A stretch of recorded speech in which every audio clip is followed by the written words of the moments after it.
Assalamualaikum warahmatullahi wabarakatuh. Jumpa kembali di channel YouTube Pandu Windu. Channelnya informasi dan edukasi ya.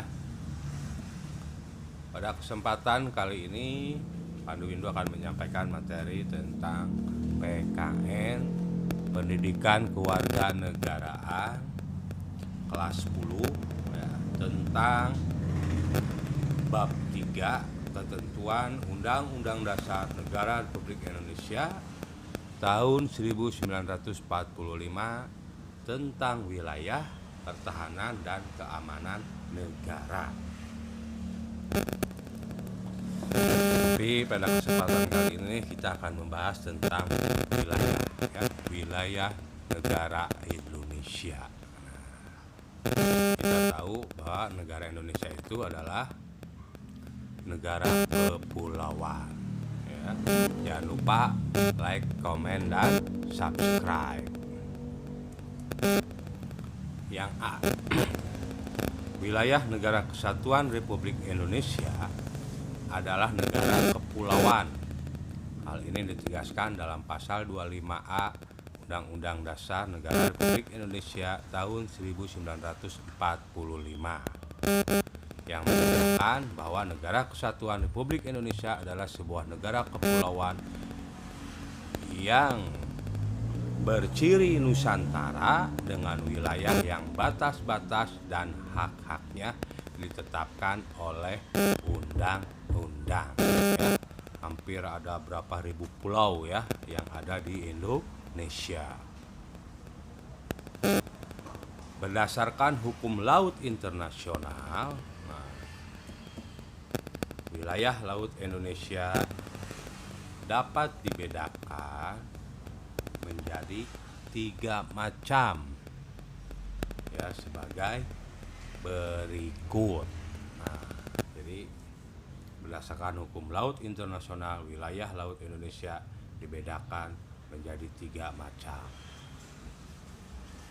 Yang pertama, zona laut teritorial.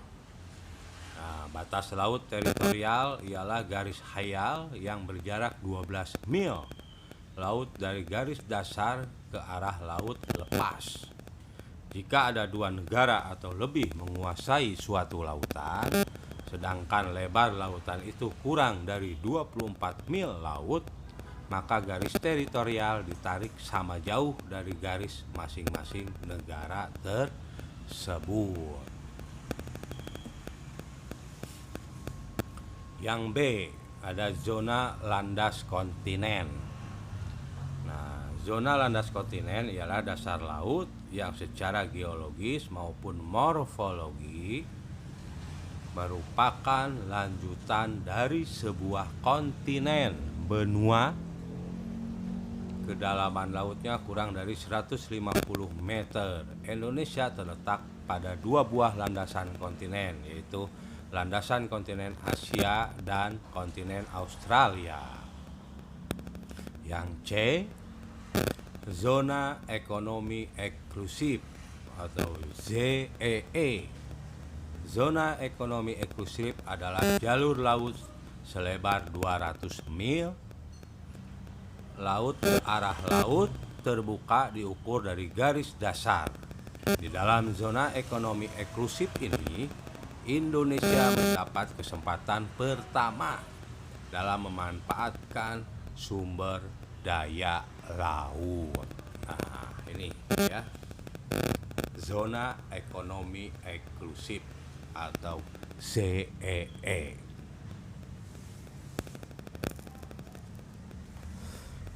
Batas-batas wilayah Indonesia secara geografis ya, sebelah utara berbatasan dengan Malaysia darat, sedangkan Malaysia, Singapura, Thailand, Vietnam, Filipina. Sebelah barat berbatasan dengan India laut. Sebelah timur berbatasan dengan Papua Nugini darat dan laut. Sebelah selatan berbatasan dengan Timor Leste darat dan Australia laut. Ini adalah batas-batas wilayah Indonesia.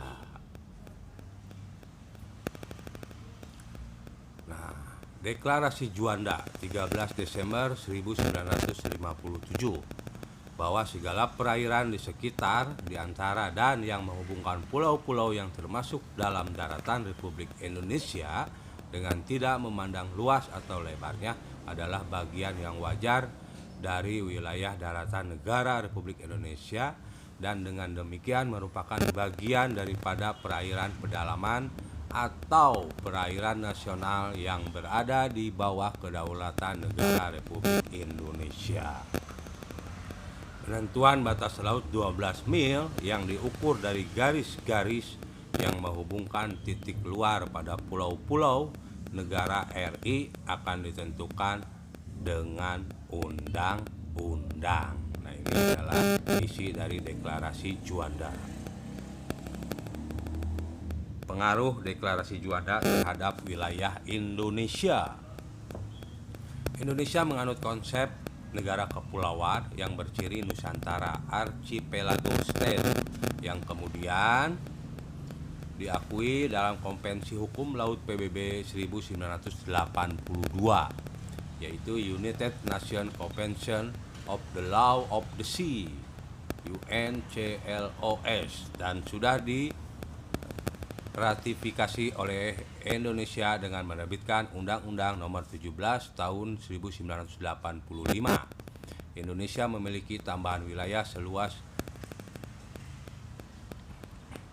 wilayah daratan Indonesia juga memiliki kedudukan dan peranan yang sangat penting bagi tegaknya kedaulatan Republik Indonesia. Wilayah daratan merupakan tempat pemukiman atau kediaman warga negara atau penduduk. Selain wilayah lautan dan daratan, Indonesia juga mempunyai kekuasaan atas wilayah udara.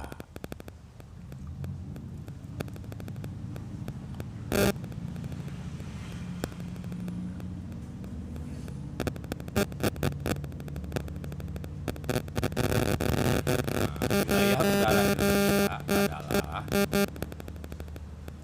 ruang udara yang terletak di atas permukaan wilayah daratan dan lautan Republik Indonesia. Negara Republik Indonesia masih mempunyai satu jenis wilayah lagi, yaitu wilayah ekstrateritorial. Wilayah ekstrateritorial yang merupakan wilayah negara di mana wilayah ini diakui oleh hukum internasional. Perwujudan dari wilayah ini adalah kantor-kantor perwakilan diplomatik RI di negara lain. Nah, demikian materi tentang wilayah Indonesia ya. Nanti jumpa lagi di materi berikutnya. Jangan lupa like, komen, dan subscribe.